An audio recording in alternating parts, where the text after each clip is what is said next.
Albania കിഴക്കൻ യൂറോപ്പിലെ ഒരു കൊച്ചു രാജ്യം. സാധാരണഗതിയിൽ ഇന്ത്യക്കാർ അങ്ങോട്ട് പോകേണ്ട ഒരാവശ്യമില്ലാത്തൊരു രാജ്യമാണ്. പക്ഷേ ആ പ്രദേശത്ത് ഞാൻ പോകാനുണ്ടായിരുന്ന രാജ്യങ്ങളിൽ ഒന്നതായിരുന്നു. അതുകൊണ്ട് തന്നെ അൽബേനിയയിലേക്കൊന്ന് പോകണമെന്ന് ഞാൻ തീരുമാനിച്ചു. അങ്ങനെയാണ് ഞാൻ അൽബേനിയയുടെ തലസ്ഥാനമായ ടിറാനയിൽ എത്തിച്ചേരുന്നത്. ടിറാന നഗരത്തിലെ സ്കാൻഡർബർഗ് എന്ന് പറയുന്ന സ്ക്വയറിൻ്റെ ഓരത്തുള്ള ഹോട്ടലിൽ നിന്ന് ഞാൻ ഇറങ്ങി നടത്തം തുടരുമ്പോൾ ഈ ഓരങ്ങളിലും കോഫി ഷോപ്പുകളുണ്ട്, കഫേകളുണ്ട്. പക്ഷേ യൂറോപ്പിലെ മറ്റ് നഗരങ്ങളിലെ കഫേകളുമായിട്ട് ഇതിൻ്റെ വ്യത്യാസം എന്താണെന്ന് വെച്ച് കഴിഞ്ഞാൽ അവിടെ ആരെങ്കിലും എന്തെങ്കിലും കഴിക്കുന്ന കാണുന്നില്ല. കഴിക്കാൻ അത്തരം കഫേകളിലൊന്നും കിട്ടുകയില്ല. പകരം ആളുകൾ വന്നിരുന്ന് ഇങ്ങനെ കാപ്പി കുടിച്ചുകൊണ്ടിരിക്കും. നല്ല കടുപ്പത്തിലുള്ള കാപ്പി അവർ കുടിക്കുന്നത്.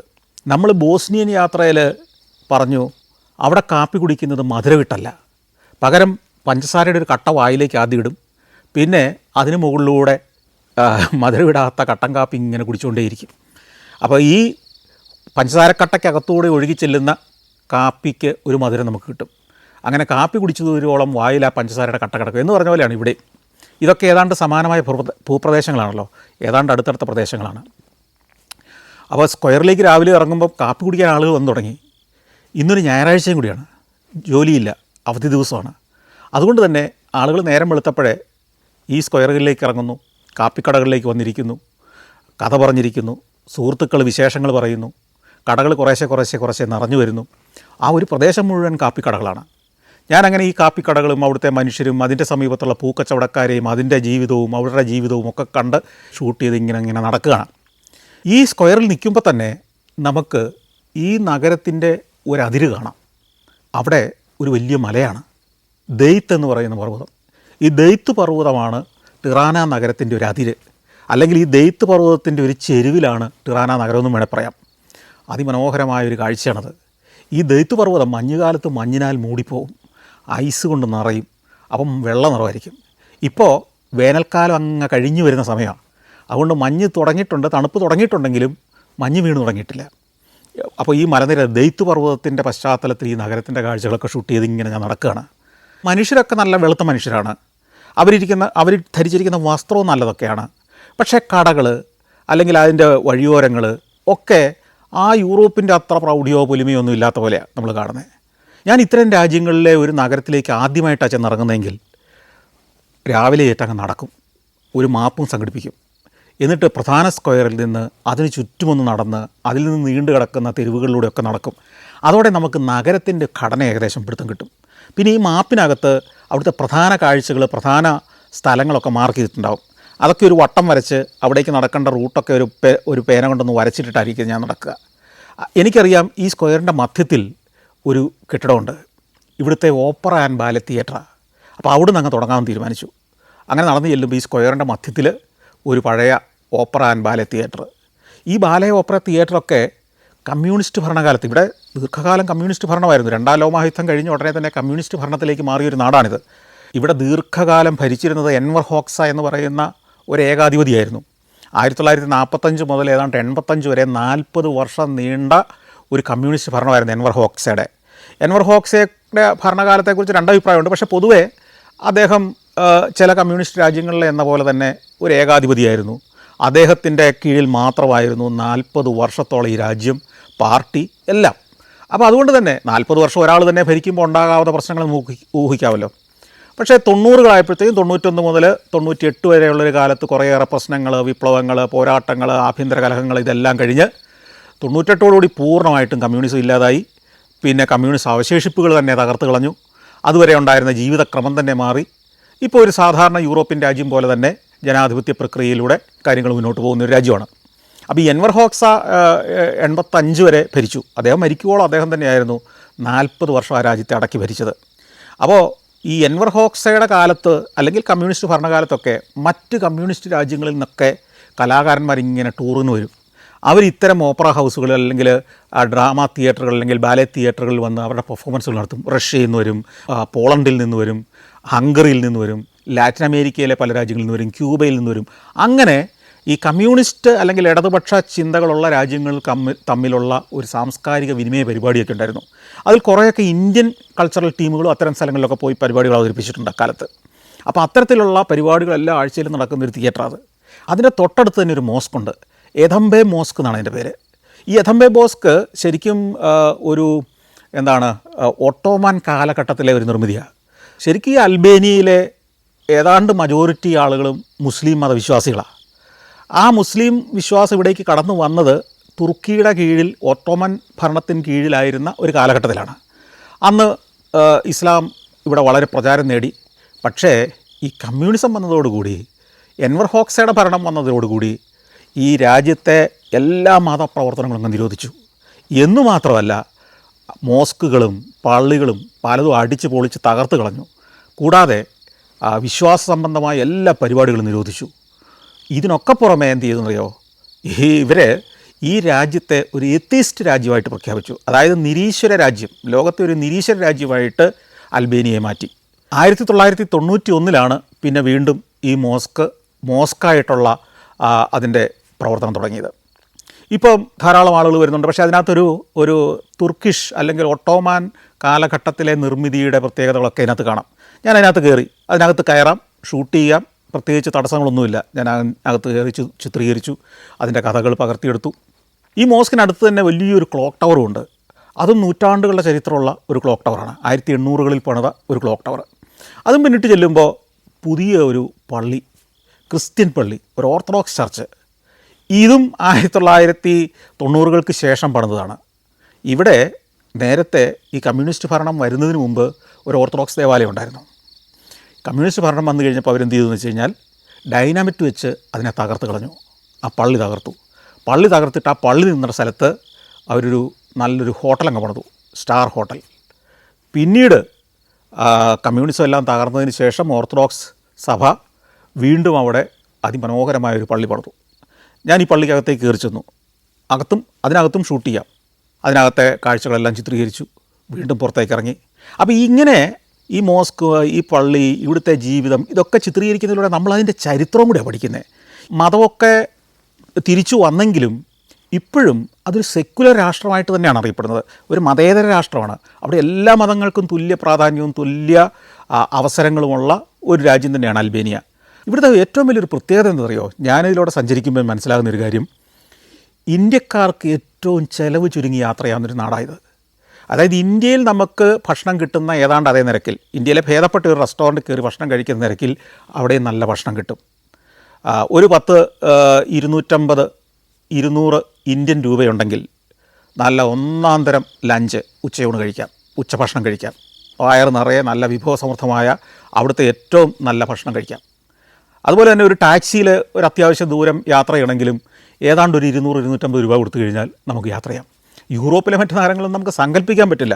ഒരു 15 യൂറോയെങ്കിലും ഇല്ലാതെ അത്യാവശ്യം വയറ് നിറയുന്നൊരു ഭക്ഷണം നമുക്ക് യൂറോപ്പിലെ മെയിൻലാൻഡിൽ നമുക്ക് കഴിക്കാൻ പറ്റില്ല. 15 യൂറോ എന്ന് പറഞ്ഞാൽ ഒരു 1500-1600 രൂപയായിരുന്നു കൂട്ടണം. അപ്പോൾ അത്രയും ഡിഫറൻസ് ഉണ്ട്. വേറൊരു പ്രധാന കാര്യം എന്താണെന്ന് വെച്ചാൽ, നമ്മൾ ഈ സ്ക്വയറിലൂടെ നടക്കുമ്പോൾ ആളുകൾ നമ്മുടെ അടുത്ത് വരും, പരിചയപ്പെടും. നല്ല മനുഷ്യരാണ്, സാധാരണക്കാരായ മനുഷ്യരാണ്. അവർ വന്നിട്ട് ചോദിക്കും, എവിടുന്നാണ് വരുന്നത്? അപ്പോൾ ഞാൻ പറയും, ഇന്ത്യ. അപ്പോൾ അവരുടെ മുഖത്തൊരു തെളിച്ചം. ആ തെളിച്ചത്തിൻ്റെ കാരണം എന്തറിയോ? അവരടുത്ത ചോദ്യത്തിൽ നമുക്ക് മനസ്സിലാവുന്നത് കൊൽക്കത്തയെക്കുറിച്ച് മാത്രമേ അവർക്കറിയൂ. അടുത്ത ചോദ്യം എന്തെന്നറിയാവോ? നെനെ തെരേസ. ഈ നെനെ തെരേസ എന്ന് പറയുന്നത് മദർ തെരേസയാണ് ഇവർ ചോദിക്കുന്നത്. ഈ അൽബേനിയക്കാരിയായിരുന്നു മദർ തെരേസ. അൽബേനിയയിൽ ജനിച്ചയാൾ. സ്കോപ്പിയ എന്ന് പറയുന്ന പട്ടണത്തിലാണ് മദർ തെരേസ ജനിച്ചത്. പക്ഷേ ഇപ്പോൾ സ്കോപ്പിയ നോർത്ത് മാസിഡോണിയയുടെ തലസ്ഥാനമാണ്. എന്നാൽ മദർ തെരേസ ജനിക്കുമ്പോഴും വളരുമ്പോഴും ഒക്കെ ഈ അൽബേനിയയുടെ ഭാഗമായിരുന്നു സ്കോപ്പിയെ. അതുകൊണ്ട് തന്നെ അൽബേനിയക്കാരിയായിട്ടാണ് മദർ തെരേസ അറിയപ്പെടുന്നത്. അപ്പോൾ ഈ മദർ തെരേസയുടെ പേരിൽ ഇവർ വല്ലാതെ അഭിമാനിക്കുന്നുണ്ട്. എന്നു മാത്രമല്ല, അൽബേനിയയിലെ ടിറാനയുടെ പ്രധാനപ്പെട്ട ഇൻ്റർനാഷണൽ എയർപോർട്ടിന് അവർ പേരിട്ടിരിക്കുന്നത് തന്നെ നെനെ തെരേസ ഇൻ്റർനാഷണൽ എയർപോർട്ട് എന്നാണ്, മദർ തെരേസ ഇൻ്റർനാഷണൽ എയർപോർട്ട് എന്നാണ്. അപ്പോൾ അവരുടെ ലോകമറിയുന്ന ഒരു പ്രതിനിധി, അൽബേനിയക്കാരിയായ ലോകപ്രശസ്തയായ ഒരു വ്യക്തിയായിട്ട് അവരിപ്പോഴും വിശ്വസിക്കുന്നത് ഈ മദർ തെരേസയാണ്. അതുകൊണ്ട് തന്നെ ഒരു ഇന്ത്യക്കാരനെ കാണുമ്പോൾ അവരടുത്തൊന്ന് ചോദിക്കും, are you from Calcutta? Do you know നെനെ തെരേസ? ഞാൻ വളരെ ചമ്മലോടെ പറയും, ഞാൻ കൽക്കട്ടക്കാരനല്ല, ഞാൻ നെനെ തെരേസയെ കണ്ടിട്ടുമില്ല. അപ്പോൾ അവർക്കൊരു ചെറിയ നിരാശ വരും. പക്ഷേ എങ്കിലും അവർ സ്നേഹപൂർവ്വം നമ്മളെ കടന്നു പോകും. ഇങ്ങനെ തെരുവുകൾ തോറും നടക്കുമ്പോൾ നല്ല മനുഷ്യർ, നല്ല ഫ്രണ്ട്ലി ആയ ആളുകൾ, ഒരാളെ പറ്റിക്കണമെന്ന് ആഗ്രഹമില്ലാത്ത ആളുകൾ, നമ്മൾ തുർക്കിയിലുണ്ടായ പോലത്തെ ഒരു അനുഭവമല്ല ഇവിടെ. വളരെ വളരെ സൗഹാർദ്ദപരമായി പെരുമാറുന്ന മനുഷ്യരാണ്. ഈ സ്ക്വയറിലൂടെ ഒന്ന് വട്ടം കറങ്ങി, അത് കഴിഞ്ഞ് ഞാൻ ഈ സ്ക്വയറിൽ നിന്ന് പുറത്തേക്ക് പോകുന്ന ഒരു സ്ട്രീറ്റിലൂടെ നടന്നു. അങ്ങനെ ചെല്ലുമ്പോൾ വലിയൊരു ഗാർഡനിലേക്ക് ചെല്ലുന്നു, വലിയൊരു ഉദ്യാനം. ഈ ഉദ്യാനത്തിലൊക്കെ രസകരമായ ചില കാഴ്ചകളുണ്ട്. ആളുകൾ രാവിലെ തന്നെ വന്നിരുന്ന് ചീട്ടുകളി തുടങ്ങി. കാരണവന്മാരാണ് കൂടുതലും. അവരിങ്ങനെ ചീട്ട് കളിക്കുന്നു. ചെറുപ്പക്കാരും മറ്റു ചെറു കൂട്ടരും കാപ്പിക്കടകളിലിരുന്നിട്ട്, കഫേകളിലിരുന്നിട്ട് രാഷ്ട്രീയം പറഞ്ഞ് കട്ടൻ കാപ്പിയും കുടിച്ചുകൊണ്ടിരിക്കുന്നത് കാണാം. അതും പിന്നിട്ട് ഈ ഉദ്യാനത്തിലൂടെ ഇങ്ങനെ നടക്കുകയാണ്. നടന്നു ചെല്ലുമ്പോഴത്തേക്കും നമ്മളൊരു നദിയുടെ കരയിലേക്ക് എത്തുന്നു. ലാന റിവർ എന്നാണ് അതിൻ്റെ പേര്. ഈ ലാന റിവറിന്ന് കേട്ട് കഴിയുമ്പോൾ നമ്മളൊരു മിനിമം ഒരു റിവറിൻ്റെ വലിപ്പം നമ്മുടെ മനസ്സിലുണ്ടല്ലോ, അത് പ്രതീക്ഷിക്കും. പക്ഷേ ഇതൊരു ചെറിയൊരു കനാലാണ്. അധികം വെള്ളം പോലും ഇല്ലാത്ത ഒരു കൊച്ചു കനാലെന്ന് വേണേൽ പറയാം. പക്ഷേ അതിനെ അവർ റിവർ എന്നാണ് വിളിക്കുന്നത്, ലാന റിവർ. ഈ റിവർ നമ്മളാ പുറകിൽ കണ്ട, ഈ നഗരത്തിൻ്റെ പുറകിൽ കണ്ട ദെയ്ത്ത് പർവ്വതത്തിൽ നിന്ന് മഞ്ഞുരുകി ഉത്ഭവിക്കുന്നതാണ്. അത് കുറച്ച് ദൂരം ഒഴുകി ഒരു 10-30 കിലോമീറ്റർ 10-20 കിലോമീറ്റർ ഒഴുകി അത് ടിറാന എന്ന് പറയുന്ന ഒരു നദി പോയി ചേരും. ടിറാന നദിയിലേക്ക് ഒഴുകുന്ന ഒരു കുറച്ച് ദൂരമേ ഉള്ളൂ ഇവന്. പക്ഷേ ഇവൻ ഈ നഗരത്തിലൂടെ ഒഴുകുന്ന പ്രധാന നദി ഇതാ. അതിൻ്റെ ഓരങ്ങളൊക്കെ നല്ല വൃത്തിയാക്കിയിട്ടുണ്ട്. മനോഹരമായി പുൽത്തകിടികൾ പിടിപ്പിച്ചിട്ടുണ്ട്. നല്ല ഉദ്യാനങ്ങളാക്കി മാറ്റിയിട്ടുണ്ട്. അതിന് കുറുകെ മനോഹരമായ കുറേ പാലങ്ങളുണ്ട്. ഈ പാലങ്ങളൊക്കെ നടക്കാൻ മാത്രമുള്ള പാലങ്ങളാണ്. അതൊക്കെ രസകരമായിട്ട് ഈ അടുത്ത കാലത്ത് നവീകരിച്ചിട്ടുണ്ട്. ഇവിടെയൊക്കെ ആളുകളുടെ ഒരു ഹാങ് ഔട്ട് പ്രദേശമാണ്. ഈ നദിക്ക് പാരലായിട്ട് നദിയുടെ ഓരം ചേർന്ന് ഒരു സ്ട്രീറ്റുണ്ട്, ബജറാങ്കൂറി ബൊളവാഡ് എന്നാണ് അതിൻ്റെ പേര്. ഈ ബൊളവാഡിൻ്റെ ഓരങ്ങളിൽ കുറേ കടകളുണ്ട്. ഈ സൺഡേയിലൊക്കെ ധാരാളം ആളുകൾ ഈ കടകളിൽ വരും. ഈ കടകളുടെ പ്രത്യേകത എന്താ അറിയോ? ഏറ്റവും വില കുറഞ്ഞ സാധനങ്ങൾ കിട്ടുന്ന ഷോപ്പുകളാണ് അവിടെ. എല്ലാത്തരം സാധനങ്ങളുണ്ട്. ജാക്കറ്റുകളുണ്ട്, പലതരം വസ്ത്രങ്ങളുണ്ട്, ഷൂസുണ്ട്, ബാഗുകളുണ്ട്, ചില കരകൗശല വസ്തുക്കളുണ്ട്. കൂടുതലും മനുഷ്യർക്ക് ആവശ്യമുള്ള ജാക്കറ്റുകൾ. ഇനി തണുപ്പ് കാലം വരിക, അതുകൊണ്ട് തന്നെ ജാക്കറ്റുകളുടെ കടകളാണ് കൂടുതൽ. ഇതിൽ വേറൊരു രസകരമായ കാര്യമുണ്ട്. ഇവിടെ വിൽക്കാൻ വെച്ചിരിക്കുന്ന സാധനങ്ങൾ പല കടകളിലും സെക്കൻഡ് ഹാൻഡ് സാധനങ്ങളാണ്. ആരെങ്കിലുമൊക്കെ ഉപയോഗിച്ചിട്ട് വൃത്തിയാക്കി ഇവിടെ കൊണ്ടുവന്ന് തൂക്കിയിട്ടിരിക്കുക. അതിനൊക്കെ തീരെ വിലക്കുറവാണ്. നിങ്ങൾ വിശ്വസിക്കുകയില്ല, സെക്കൻഡ് ഹാൻഡ് ഷൂസ് വരെ അവിടെ വിൽക്കാൻ വെച്ചിട്ടുണ്ട്. ആളുകൾ ചെന്ന് അതെടുത്ത് നോക്കുന്നു, പരിശോധിച്ച് നോക്കുന്നു, ഇട്ട് നോക്കുന്നു, എന്നിട്ട് വാങ്ങിക്കൊണ്ട് പോകുന്നു. നിസ്സാര പൈസയേ ഉള്ളൂ. അപ്പം നമ്മൾ ചിന്തിക്കുക, നമ്മുടെ നാട്ടിലാണെങ്കിൽ ആരെങ്കിലും ഇട്ട ഒരു ഷൂസ് വിൽക്കാൻ വെച്ചാൽ വാങ്ങിക്കൊണ്ട് പോവുമോ? ആരെങ്കിലും ഉപയോഗിച്ച ഒരു ജീൻസ് വിൽക്കാൻ വെച്ചാൽ വാങ്ങിക്കൊണ്ട് പോവുമോ? ഇടയ്ക്ക് അങ്ങനെ സെക്കൻഡ് ഹാൻഡ് സാധനങ്ങൾ വിൽക്കുന്ന ഒരു മാർക്കറ്റിൻ്റെ പ്രവർത്തനം എവിടെയോ തുടങ്ങിയതായിട്ട് ഞാൻ കണ്ടു. പക്ഷേ അത് വേണ്ടത്ര വിജയിച്ചോന്ന് എനിക്ക് സംശയമുണ്ട്. വസ്ത്രം എന്തിന്, നമ്മൾ വീട്ടിലുപയോഗിച്ച് ഉപകരണം പോലും ശരിക്കും വിൽക്കുന്ന, സെക്കൻഡ് ഹാൻഡ് വസ്തുക്കളായിട്ട് വിൽക്കുന്ന ഒരു സംരംഭം നമ്മൾ ആരംഭിച്ചിട്ട് ഇപ്പോഴും ഇഫക്റ്റീവായിട്ട്. സത്യത്തിൽ എല്ലാ നഗരങ്ങളിലും അത് ആരംഭിക്കേണ്ടതാണ്. നമ്മുടെയൊക്കെ വീടുകളിൽ കുറച്ചു കാലം കഴിയുമ്പോൾ പല ഫർണിച്ചറുകളും വീട്ടുപകരണങ്ങളും പാത്രങ്ങളും ഒക്കെ നമുക്ക് മടുക്കും. നമ്മളൊന്ന് അപ്ഗ്രേഡ് ചെയ്യുമ്പോൾ അതെല്ലാം ചിലപ്പോൾ ഉപയോഗശൂന്യമായി പോകും. ഇത് എന്ത് ചെയ്യണമെന്ന് പലർക്കും അറിയത്തില്ല. പണ്ടൊക്കെ ആണെങ്കിൽ വീടിനൊരു തട്ടുംപുറമുണ്ട്, അതിൻ്റെ മുകളിലിടായിരുന്നു. ഇന്ന് അതിനും സാധ്യതയില്ല. അപ്പോൾ ശരിക്കും പറഞ്ഞാൽ ഇത് ആവശ്യമുള്ള ആളുകളുണ്ട്, ജീവിതം ആരംഭിക്കുന്ന ആളുകളുണ്ട്. കല്യാണം കഴിഞ്ഞ ഉടനെ എവിടേക്കെങ്കിലും താമസം വന്ന് വാടക വീട്ടിൽ താമസിക്കുന്ന ആളുകൾക്ക് കുറഞ്ഞ വിലയ്ക്ക് ഈ പാത്രങ്ങളും വീട്ടുപകരണങ്ങളും കിട്ടുമെങ്കിൽ എന്തൊരു സൗകര്യം അത്. അത് വിൽക്കുന്ന സൺഡേ മാർക്കറ്റുകൾ അല്ലെങ്കിൽ സാറ്റർഡേ മാർക്കറ്റുകൾ, ഫ്ലീ മാർക്കറ്റ് എന്നറിയപ്പെടുന്ന പോലെ യൂറോപ്പിലെ ഏറ്റവും സമ്പന്ന നാടുകളിൽ പോലും ഫ്ലീ മാർക്കറ്റുണ്ട്. അവിടെ അവർ സാമ്പത്തിക സ്ഥിതി ഏറ്റവും ഉന്നതിയിൽ നിൽക്കുന്ന രാജ്യങ്ങളിൽ, ബെൽജിയത്തിലും ജർമ്മനിയിലും അതുപോലെ തന്നെ നെതർലൻഡ്സിലും ഒക്കെ ഈ ഫ്ലീ മാർക്കറ്റുകൾ നമ്മൾ കണ്ടിട്ടുണ്ട്. എന്തുകൊണ്ടാണ് നമ്മുടെ നാട്ടിലത് വരാത്തത്? അവരെക്കാൾ അഭിമാനികളാണ് നമ്മൾ എന്നതുകൊണ്ടാണോ എനിക്കറിയില്ല. അതോ ആരും ശ്രമിക്കാത്തത് കൊണ്ടാണോ എന്ന് എനിക്കറിയില്ല. ഇടയ്ക്ക് ഇത്തരം ഫ്ലീ മാർക്കറ്റുകൾ ആരംഭിക്കുന്നു എന്നൊക്കെ പറഞ്ഞ് സോഷ്യൽ മീഡിയയിൽ ചില കാര്യങ്ങളൊക്കെ കണ്ടിരുന്നെങ്കിലും ഏറെ പ്രശസ്തമായ രീതിയിൽ പ്രവർത്തിക്കുന്ന ഫ്ലീ മാർക്കറ്റുകൾ കേരളത്തിലുണ്ടെന്ന് എനിക്ക് തോന്നുന്നില്ല. തീർച്ചയായിട്ടും ഒരു നല്ലൊരു സംരംഭമായിരിക്കും ഈ ഫ്ലീ മാർക്കറ്റ്. ഒത്തിരി പേർക്ക് പ്രയോജനം കിട്ടുന്നൊരു കാര്യമാണ്. ഏതാണ്ട് ഒരു ഫ്ലീ മാർക്കറ്റിൻ്റെ സ്വഭാവത്തിലുള്ള ചന്തയാണത്. അതിലൂടെ വീണ്ടും നടന്ന് ചെല്ലുമ്പോൾ നമ്മൾ മറ്റു ഉദ്യാനത്തിലേക്ക് ചെല്ലുന്നത്. അപ്പോഴത്തേക്ക് നമ്മളൊരു 3-4 കിലോമീറ്റർ നടന്നു കേട്ടോ. ആ ഉദ്യാനത്തിലേക്ക് പോകാനൊരു കാരണമുണ്ട്. ഞാൻ ഈ വഴി തിരഞ്ഞെടുക്കാൻ തന്നെ ഒരു കാരണമുണ്ട്. എന്താണെന്നറിയോ? ഇവിടെ ഒരു ചരിത്ര നിർമ്മിതിയുണ്ട്. ഞാൻ ഇവിടുന്ന് പുറപ്പെടുമ്പോൾ തന്നെ പഠിച്ചിരുന്നു, ഇങ്ങനൊരു സാധനം അവിടെ ചെന്നാൽ കാണണം. ടിറാനയിലെ പിരമിഡ്. ടിറാനക്കാർക്കൊരു പിരമിഡുണ്ട്, അത് കാണണം. അങ്ങനെ ആ ഉദ്യാനത്തിലൂടെ നടന്നങ്ങ് ചെന്നങ്ങ് ഒരു വളവ് തിരിഞ്ഞു കഴിയുമ്പോൾ കാണുകയാണ് ഒരു പഴഞ്ചൻ കെട്ടിടം. ഇങ്ങനെ പിരമിഡ് പോലെ തന്നെ, എക്സാക്ട്ലി ഒരു പിരമിഡാണ്. നല്ല ഉയരത്തിൽ പണിത് വെച്ചിരിക്കുകയാണ്. അത് പഴഞ്ചനായി കഴിഞ്ഞിരിക്കുന്നു. അതിൻ്റെ നിറം കെട്ടുപോയിരിക്കുന്നു. ചില്ലിജാലങ്ങളെല്ലാം ഉടഞ്ഞു പോയിരിക്കുന്നു. പക്ഷേ അതിൻ്റെ ഈ പിരമിഡ് പോലെ തന്നെ സ്ലോപ്പാണ് എല്ലാ വശത്തേക്കും. അതുകൊണ്ട് അതിൽ ഞാൻ ചെല്ലുമ്പോൾ കുറച്ച് കുട്ടികളിരുന്ന് ഇങ്ങനെ സ്ലൈഡ് പോലെ നിരങ്ങി താഴേക്ക് ഇറങ്ങുന്നുണ്ട്. കുട്ടികളുടെ വലിയൊരു സ്ലൈഡായിട്ടാണ് ഇപ്പോൾ അത് ഫങ്ഷൻ ചെയ്യുന്നത്. ഈ കെട്ടിടം ഉണ്ടല്ലോ 1988 പണിതതാണ്. ഇവരുടെ മുൻ ഭരണാധികാരി എൻവർ ഹോക്സയുടെ സ്മരണയ്ക്കായിട്ട് 1988 പണിതതാണ്. എൻവർ ഹോക്സ മ്യൂസിയം എന്ന പേരിലാണ് ഇത് പണിതത്. എൻവർ ഹോക്സയുടെ 40 കൊല്ലം നീണ്ടു നിന്ന ഭരണത്തിൻ്റെ നേട്ടങ്ങളും പരിഷ്കാരങ്ങളും അദ്ദേഹത്തിൻ്റെ ഓർമ്മ പുതുക്കുന്ന സാധനങ്ങളും എല്ലാം നിറച്ച് വെച്ച് അതിഗംഭീരമായ ഒരു എൻവർ ഹോക്സ മ്യൂസിയമായിട്ട് ഇത് പണിതാണ്. ഇത് പണിതാരാണെന്നറിയാമോ? അയാളുടെ മകളും മരുമകനും ചേർന്നാണ്. അവർക്കന്നും രാഷ്ട്രീയത്തിൽ കമ്മ്യൂണിസ്റ്റ് ഭരണത്തിലുണ്ടായിരുന്ന പിടിപാടുകൾ വെച്ച് അവരതിൻ്റെ ഡിസൈനേഴ്സായി ഒരു വമ്പൻ നിർമ്മിതി പിരമിഡ് ഓഫ് ടിറാന എന്ന പേരിൽ തന്നെ ആ സാധനം പ്രശസ്തമായി. പക്ഷേ കമ്മ്യൂണിസം അങ്ങ് അവസാനിച്ചതോടുകൂടി ആളുകൾ ഈ മ്യൂസിയം തന്നെ കത്തിക്കുന്ന സ്ഥിതി വന്നു. മുൻ ഭരണാധികാരിയുടെ സ്മാരകമായിട്ടൊരു സാധനം എന്ന് പറയുന്നത് നാട്ടുകാർക്ക് അത് കാണുമ്പോഴേ കലിയായി. ഈ നാടിൻ്റെ ശാപം ഈ കെട്ടിടമാണെന്ന് തന്നെ ആളുകൾ പറഞ്ഞു തുടങ്ങി. അങ്ങനെ ആ മ്യൂസിയം അതിനകത്ത് അടച്ചു പൂട്ടിപ്പോയി.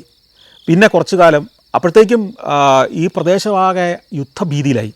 നമുക്കറിയാം യുഗോസ്ലാവിയ അപ്പോഴത്തേക്കും ഛിന്ന ഭിന്നമായി. സെർബിയ കൊസവോയെ ആക്രമിക്കുന്ന സ്ഥിതി വന്നു. കൊസവോ സെർബിയയുടെ ഭാഗമാണെന്ന മട്ടിൽ തന്നെ സ്ലോബോദാൻ മിലോസെവിച്ച് എന്ന് പറയുന്ന ഭരണാധികാരി യുദ്ധം പുറപ്പെട്ടു. ഇങ്ങനെ ആ കൊസവോ യുദ്ധം തീക്ഷ്ണമായി നിൽക്കുന്ന സമയത്ത് നാറ്റോ സൈനികരുടെ ഒരു കേന്ദ്രമായിട്ട് ഈ പിരമിഡ് ഓഫ് ടിറാന മാറി. ഇതിനങ്ങനെ ഒരു പ്രയോജനമായി. ആ മ്യൂസിയമൊക്കെ എടുത്തുകൊണ്ട് പോയി കഴിഞ്ഞപ്പോഴത്തേക്കും കുറേ കാലം ഉപേക്ഷിച്ച മട്ടി കിടന്നു. കുറച്ചു കാലം എന്തൊക്കെ ഓഡിറ്റോറിയം പോലെയോ എന്തൊക്കെ ഫംഗ്ഷൻ നടക്കുന്നൊരു സ്ഥലമായിട്ട് പോയി. പിന്നെ ഇതിനകത്ത് ഈ നാറ്റോ സൈന്യം താവളമടിച്ചു. കൊസവോ യുദ്ധം തീരുവോളം അവരവിടെ ഉണ്ടായിരുന്നു. കൊസവോ യുദ്ധം കഴിഞ്ഞ് അവരും പോയി കഴിഞ്ഞ് ഏതാണ്ട് ഒരു 2000 ആണ്ട് മുതൽ ഏകദേശം ഒരു 2010-11 വരെ ആർക്കും വേണ്ടാതെ കിടന്നു. അതിനകത്ത് കുറുനരികളും കാട്ടുജീവികളൊക്കെ താമസിക്കാൻ തുടങ്ങി. പിന്നെ കുട്ടികൾ വല്ലപ്പോഴും വന്ന് ഇതേ കൂടെ സ്ലൈഡ് കൂടെ നിരങ്ങി ഇറങ്ങും. ആ കളിക്ക് മാത്രം വരുന്നൊരു സ്ഥലമായി മാറി.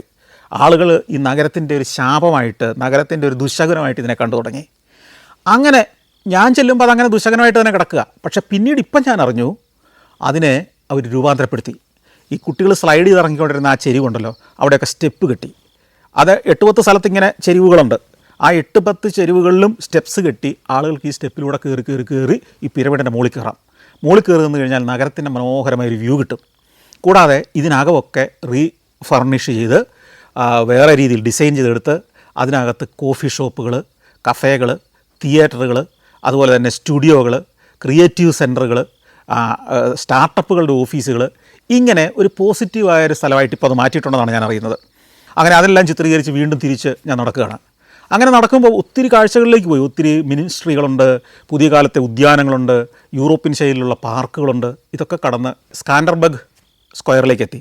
അപ്പോൾ ഇനി എനിക്ക് പോകേണ്ടത് ഈ നഗരത്തിന് പശ്ചാത്തലമായിട്ട് നിൽക്കുന്ന ആ കോട്ട കെട്ടിയ പോലെ അങ്ങ് അകലെ നിൽക്കുന്ന ദെയ്ത്ത് പർവ്വതത്തിൻ്റെ മുകളിലേക്കാണ് പോകേണ്ടത്.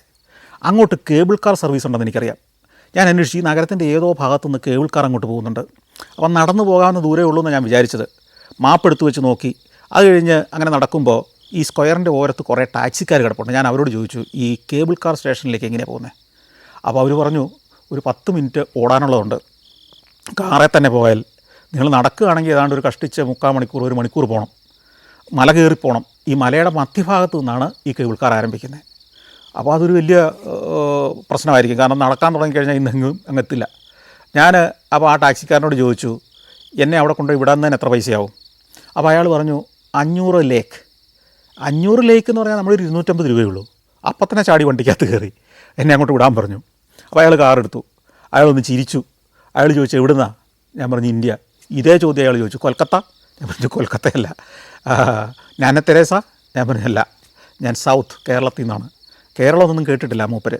സലീബാമി എന്നാണ് അദ്ദേഹത്തിൻ്റെ പേര്. സലീബാമി. നല്ല ചിരിക്കുന്ന മനുഷ്യൻ, വളരെ ഫ്രണ്ട്ലി ആയ മനുഷ്യൻ. പുള്ളി ഇടയ്ക്ക് കുറേ കാര്യങ്ങളൊക്കെ പറയുന്നുണ്ട്. അത് ഈ അൽബേനിയൻ ഭാഷയിലായതുകൊണ്ട് പകുതി മനസ്സിലായില്ല. അങ്ങനെ നഗരത്തിൻ്റെ പ്രധാന ഭാഗം പിന്നിട്ടു. പിന്നെ ചെറുതായിട്ട് കയറ്റം കയറുകയാണ്. കയറ്റം കയറുമ്പോൾ നഗരം അങ്ങ് തീർന്നു വരികയാണ്. പക്ഷേ അവിടെയാണ് പുതിയ കാലത്തെ നഗരത്തിൻ്റെ കെട്ടിടങ്ങളെല്ലാം പണിത് വരുന്നത്. പുതിയ അപ്പാർട്ട്മെൻറ്റുകൾ, പുതിയ സ്ഥാപനങ്ങൾ ഒക്കെ. ഈ നഗരത്തിൻ്റെ നടുഭാഗം, മധ്യഭാഗം എന്ന് പറയുന്നത് പഴയ നഗരമാണ്. അതുകൊണ്ട് പഴയ കെട്ടിടങ്ങളാണ് കൂടുതലും. പുതുതായിട്ടുള്ള നഗരത്തിൻ്റെ വികാസം മുഴുവൻ നടക്കുന്നത് ഈ മലഞ്ചെരിവിലേക്ക് അങ്ങനെ പടർന്നു കയറുകയാണ്. അങ്ങനെ ഓടി നമ്മളെ ഒരു കേബിൾ കാർ സ്റ്റേഷൻ്റെ വലിയൊരു കെട്ടിടത്തിൻ്റെ മുമ്പിൽ കൊണ്ട് ഇറക്കി വിട്ടുന്നു. ഞാൻ ചോദിച്ചു, ഞാൻ തിരിച്ചു വന്നു കഴിയുമ്പോൾ എന്നെ പിക്കപ്പ് ചെയ്യാൻ വരാൻ പറ്റുമോ? പുള്ളി പിന്നെ എന്താ വരാമല്ലോ. അയാൾ എനിക്ക് നമ്പർ തന്നു. ആ നമ്പർ ഞാൻ സേവ് ചെയ്തു. ഞാൻ പറഞ്ഞു, ഞാൻ മുകളിൽ നിന്ന് പുറപ്പെടുമ്പോൾ കേബിൾ കാറെ കയറുമ്പോൾ വിളിച്ചേക്കാം, അപ്പോൾ ഇവിടെ വന്ന് കിടന്നാൽ മതി. പുള്ളി എഗ്രി ചെയ്തു. അങ്ങനെ പുള്ളി പോയി. ഏതാണ്ട് 4.5 കിലോമീറ്റർ ദൂരം ഈ മലയുടെ മുകളിലേക്ക് ഉള്ള ദൂരമുണ്ട്. അപ്പോൾ അത്യാവശ്യം ഭേദപ്പെട്ട ഒരു സ്വിറ്റ്സർലൻഡുകാർ പണിത നല്ലൊരു കേബിൾ കാർ സിസ്റ്റമാണ്. ഞാൻ അതിലെത്തി ചെന്ന് കയറി മുകളിലേക്ക് പോവാണ്. അങ്ങനെ പുറത്തെ കാഴ്ചകളൊക്കെ ചിത്രീകരിച്ച് ഇങ്ങനെ കേബിൾ കാറിലിരിക്കുകയാണ്. 8 പേർക്ക് ഇരിക്കാവുന്ന ഗൊണ്ടോളയാണ്, ഓരോ ഈ ക്യാബിനും ഗൊണ്ടോള എന്നാണ് പറയുന്നത്. അങ്ങനെ പോയി കുറച്ച് നഗരം അങ്ങ് പിന്നിട്ടു, അങ്ങ് മലയിലേക്ക് കയറി തുടങ്ങുമ്പോൾ താഴെ ഒരു ഒരു ഒരു മനോഹരമായ ഗ്രാമമാണ് കാണുന്നത്. അതിൻ്റെ ആകാശത്തു നിന്നാണല്ലോ നമ്മൾ കാണുന്നത്, ഒരു വിമാനത്തിൽ പോകുന്ന പോലെയാണ്. വിമാനവുമല്ല, സ്ലോയിലാണല്ലോ ഇത് പോകുന്നത്, അതുകൊണ്ട് ഷൂട്ട് ചെയ്യാനും സൗകര്യമാണ്, കാഴ്ച രസകരമാണ്. തനി നാടൻ അൽബേനിയൻ ഗ്രാമം. അതിൻ്റെ സമീപത്തൊരു ലേക്കുണ്ട്, കുതിരലായങ്ങളുണ്ട്, കൃഷിയിടങ്ങളുണ്ട്, കുറേ വീടുകളുണ്ട്, ഓടുമേഞ്ഞ വീടുകൾ. കർഷകരുടെ വീടാണെന്ന് കാണുമ്പോൾ തന്നെ മനസ്സിലാവും, കൃഷിയുമായിട്ട് ജീവിക്കുന്ന ആളുകളാണ്. ആ ഗ്രാമത്തിൻ്റെ മധ്യത്തിലൊരു ചെറിയ മോസ്കുണ്ട്. ഈ കാഴ്ചകളൊക്കെ ആകാശത്ത് നിന്ന് ഷൂട്ട് ചെയ്ത് ഇങ്ങനെ പോവുകയാണ്. ആ ഗ്രാമം പിന്നിട്ടു, വേറെയും ചില ഗ്രാമങ്ങളുടെ കാഴ്ചകൾ. അത് കഴിഞ്ഞ് പിന്നെ ചെല്ലുമ്പോഴത്തേക്കും മല കുത്തനെയുള്ളൊരു മലയായി, ഒരു ചുണ്ണാമ്പ് പാറ പോലത്തെ കൂറ്റനൊരു പാറക്കെട്ടിന് മുകളിലൂടെ ആയി പോകുന്നത്.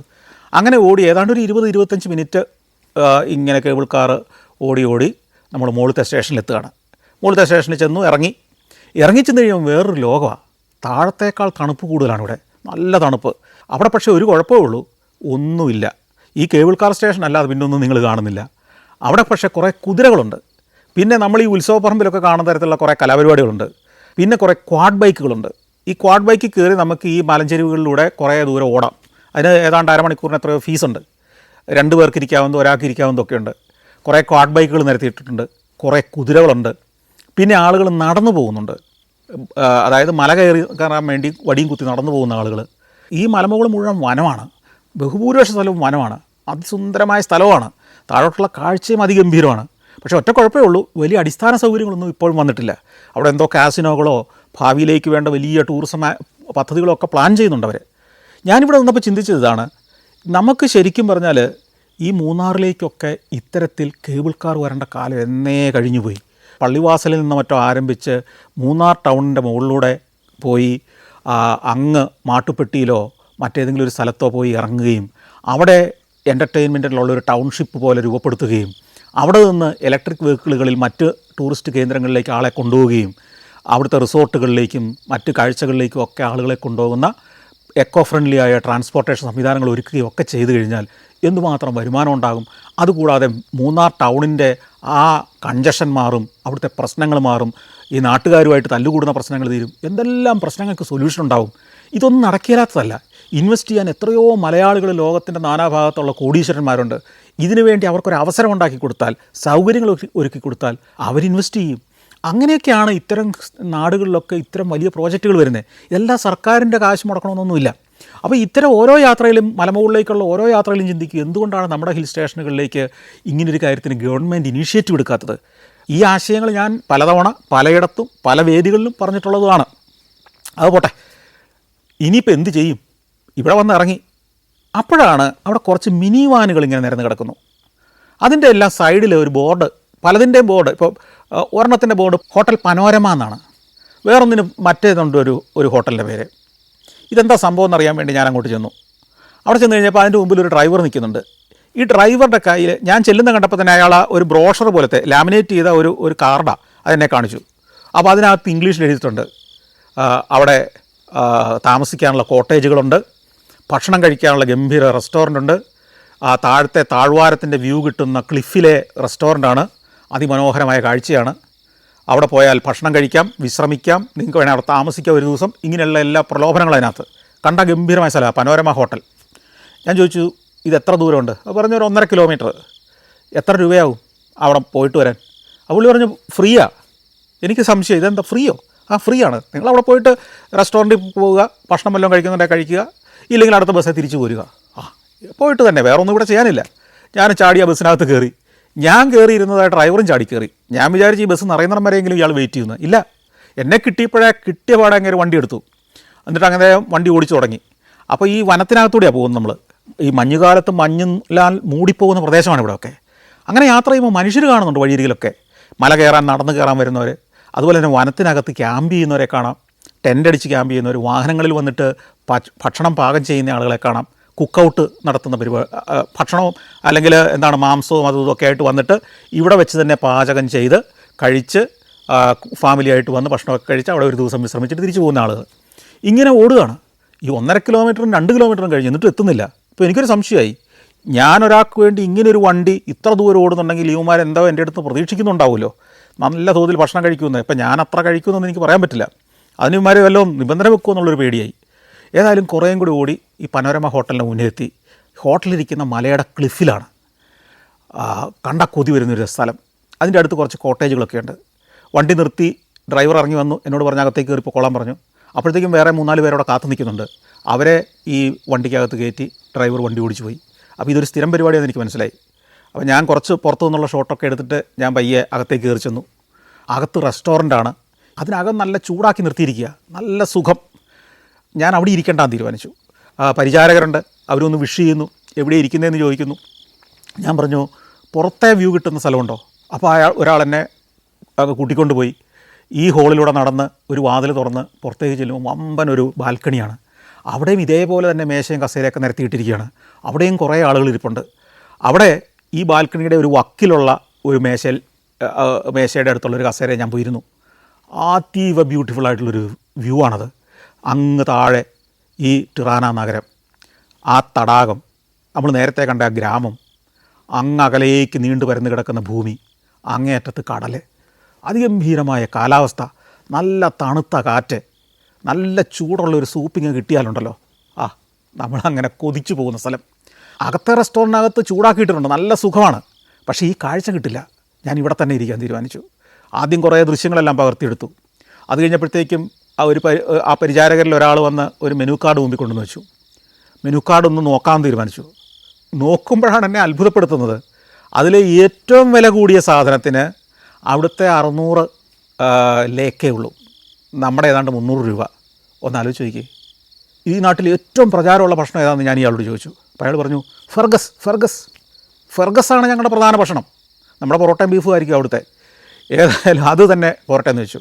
അതിന് ഈ പറഞ്ഞ പോലെ ഏതാണ്ട് 600 ലേക്കേ ഉള്ളൂ, നമ്മുടെ ഒരു 300 രൂപ. ഈ കാഴ്ചകൾ ഇങ്ങനെ കണ്ട് ചിത്രീകരിച്ചിട്ട് മതി വരുന്നില്ല. അങ്ങനെ ഇത് ഷൂട്ട് ചെയ്തുകൊണ്ടിരിക്കുമ്പോഴത്തേക്കും ഒരു വലിയ മൺചട്ടി പോലത്തെ ഒന്നിനകത്ത് ഒരു വിഭവം കൊണ്ടുവന്നു. നല്ല അതിനകത്ത് കടന്ന് ഇത് തിളച്ച് മറിയുകയാണ്. അത് മാട്ടിറച്ചി കൊണ്ടുള്ളൊരു വിഭവമാണ്, ബീഫ്. അത് പശു ഇറച്ചിയായിരിക്കണത്. അതിങ്ങനെ കിടന്ന് ഇങ്ങനെ ഒരു തരം ദ്രാവകത്തിൽ കിടന്ന് ഇങ്ങനെ തിളച്ച് മറിഞ്ഞുകൊണ്ടിരിക്കുകയാണ്. ഫെർഗസ് എന്നാണ് അതിൻ്റെ പേര്. അതുകൂടാതെ ഇതിൻ്റെ കൂടെ കുറേ ബ്രെഡും കൊണ്ടുവന്ന് വെച്ചു. ഈ ബ്രെഡൊക്കെ ഫ്രീയാണ്, ബ്രെഡിനെ ആരും മൈൻഡ് ചെയ്യുന്നില്ല അവിടെ. ഞാൻ ആദ്യം ഇതിൻ്റെ കുറേ ഷോട്ടുകളൊക്കെ എടുത്തു, പിന്നെ ഒരു പിടുത്തങ്ങ് തുടങ്ങി. അസാധ്യ രുചി. ഏതായാലും കുറച്ച് സമയമെടുത്ത് ആ തിളച്ചു മറിയുന്ന ആ ഫെർഗസിനെ ഞാനൊരു മൽപ്പിടുത്തത്തിലൂടെ കീഴടക്കി. അപ്പോഴത്തേക്ക് ഞാൻ പയ്യെ വേർത്തു, നല്ല തണുപ്പത്താണെങ്കിലും. ഒരു അസാധ്യ അനുഭവമായിരുന്നു. ഇപ്പോഴും ആ രുചി എൻ്റെ നാവിലുണ്ട്, ഇപ്പോഴും ആ ഓർമ്മകൾ എൻ്റെ മനസ്സിലുണ്ട്. കുറേ നേരം കൂടെ അവിടെ ഇരുന്നു. അപ്പോഴത്തേക്കും നേരം പയ്യെ ഇരുളാൻ തുടങ്ങുകയാണ്. 4:30 കഴിഞ്ഞിരിക്കുന്നു. ഇനി വണ്ടി അങ്ങോട്ടുണ്ടോയെന്ന് അറിയണം. പെട്ടെന്ന് തന്നെ ഞാൻ പരിപാടിയൊക്കെ അവസാനിപ്പിച്ചു, പൈസയും കൊടുത്തു. പുറത്തേക്ക് ചെല്ലുമ്പോൾ അവിടെ സെക്യൂരിറ്റി ഒരാളുണ്ട്. അയാളാണ് ഈ വണ്ടികളെയൊക്കെ നിയന്ത്രിക്കുന്നത്. ഞാൻ ചോദിച്ചു എപ്പോഴാണ് ഇനി കേബിൾ കാറിലേക്കുള്ള വണ്ടി? അപ്പോൾ പറഞ്ഞു 2 മിനിറ്റ് ഇപ്പോൾ വരും. അങ്ങനെ നിൽക്കെ അതാ വേറൊരു വണ്ടി വരുന്നു. ആ വണ്ടിയിൽ നിന്ന് 3-4 പേര് വന്ന് ഇറങ്ങുന്നു. ഞാൻ അതിലേക്ക് ചെന്ന് കയറുന്നു. കയറിയ ഉടനെ മുമ്പേ വന്നയാളല്ല, വേറൊരു ഡ്രൈവറാണ്. എന്നെ കൂട്ടിക്കൊണ്ട് ഈ വണ്ടി തിരിച്ചു പോകുന്നു. ഞാൻ ആലോചിക്കുന്നത് എന്ത് നല്ല സൗകര്യം ഇത് അല്ലേ. ഈ റെസ്റ്റോറൻറ്റിൽ ഒരു മനുഷ്യനും വരാതെ ഇരിക്കേണ്ട ഒരു സ്ഥലമാണ്, ആരും അറിയില്ലാത്തൊരു സ്ഥലമാണ്. പക്ഷേ അവരുടെ ഒരു മാർക്കറ്റിംഗ് തന്ത്രം നോക്കിയേ. ഒരാൾ കയറിയാൽ പോലും അയാൾ ഇറങ്ങിപ്പോകാൻ സമ്മതിക്കാതെ അപ്പം തന്നെ വണ്ടി വിട്ടുകൂടെ കൊണ്ടുവന്ന് ഇറക്കുന്നു. നമ്മളൊരു 100-300 രൂപയ്ക്ക് തുല്യമായ ഭക്ഷണം കഴിച്ചിരിക്കുന്നു. ഞാൻ കണ്ട ഓരോ വണ്ടിയിലും 3-4 പേര് വന്നിറങ്ങുന്നുണ്ട്. ഈ റെസ്റ്റോറൻറ്റിൽ നിറയെ ആളുകളുണ്ട്. ആ റെസ്റ്റോറൻറ്റ് ലാഭത്തിൽ പോവുക. ശരിക്കും കേബിൾ കാർ സ്റ്റേഷനിൽ നിന്ന് ഒരു 2 കിലോമീറ്റർ 2.5 കിലോമീറ്റർ അകലെയാണിത്. എന്നിട്ടും ഇവിടെ ആളെ നിറച്ചുകൊണ്ടിരിക്കുന്നു. അപ്പം പുതിയ പുതിയ ആശയങ്ങൾ, ടൂറിസത്തിലെ പുതിയ പുതിയ കാഴ്ചപ്പാടുകൾ, ഇതൊക്കെയല്ലേ നമ്മൾ ഈ പഠിക്കുന്ന ഓരോ യാത്രയിലും. തിരിച്ച് കേബിൾ കാർ സ്റ്റേഷനിലെത്തുന്നു. ഗൊണ്ടോളയിലേക്ക് കയറുന്നതിന് മുമ്പ് തന്നെ ഞാൻ സലിബാമിയെ വിളിച്ചു. എന്നിട്ട് പറഞ്ഞു ഞാനിതാ ഇതിലേക്ക് കയറാൻ പോവുകയാണ്, നിങ്ങൾ പെട്ടെന്ന് താഴേക്ക് വന്നോളൂ. ഞാൻ പുറപ്പെട്ടു. റെഡി എന്ന് അയാൾ പറഞ്ഞു. കേബിൾ കാറിൽ കയറി, മലയിറക്കം, താഴെ എത്തുന്നു. താഴെ എത്തി കേബിൾ കാർ സ്റ്റേഷനിൽ നിന്ന് പുറത്തേക്ക് ഇറങ്ങുന്നു. പുറത്ത് ചെല്ലുമ്പോൾ ഒരു ചിരിയോടെ സലിബാമി നിൽക്കുന്നുണ്ട്. കാറിൽ കയറി ഞാൻ നഗരത്തിലേക്ക് മടങ്ങി. അപ്പോഴത്തേക്ക് സ്ക്വയറിൽ വേറൊരു ജീവിതമാണ്, വേറൊരു കാഴ്ചയാണ്. സന്ധ്യയായിരിക്കുന്നു, ഇരുട്ടായിരിക്കുന്നു, ലൈറ്റ് തെളിഞ്ഞിരിക്കുന്നു. ഓരങ്ങളുടെ റെസ്റ്റോറൻറ്റുകളിലെല്ലാം ആളുകളുണ്ട്. ഇനി അത്താഴമൊന്നും കഴിക്കണമെന്നില്ല, നല്ല ഗംഭീര ഭക്ഷണമാണ് കഴിച്ചത്. ഇനി പയ്യെ ഹോട്ടലിലേക്ക് മടങ്ങാൻ തീരുമാനിച്ചു. ഈ അൽബേനിയയുടെ മറ്റ് ചില ഭൂപ്രദേശങ്ങളിലേക്ക്, മറ്റ് ചില അത്ഭുതങ്ങളിലേക്ക് എനിക്കിനി നാളെ യാത്രയാവണം.